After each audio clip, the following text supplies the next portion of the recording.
sithi badala lawe nxa inkomo zakho sezizalene zingasafanga zaba zinengi lawe wathengisa wafundisa abantwana waba le mali yakho esikhwameni lawe ukuhlala kwakho sobungconoziwe usungcono ususukile ukuba lokuyi $1,000 lokhana ngomnyaka waya ku 4,000 kusiya phezulu khona uzuyefika ngapi ku 12,000 xa sesiku high income. Yikho uhulumende akubonayo esebenza laba abasincedisayo abasixhasayo.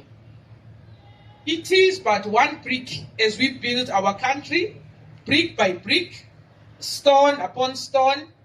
Our president says ilizwe lakhiwa ngabanikazi balo with our good partners. Can I repeat that one? It's my own edition, not His Excellency. I hope you will take it up too.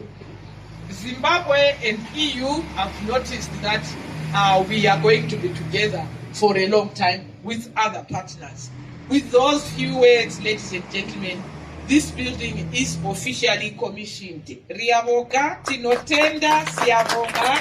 I thank you all. Thank you.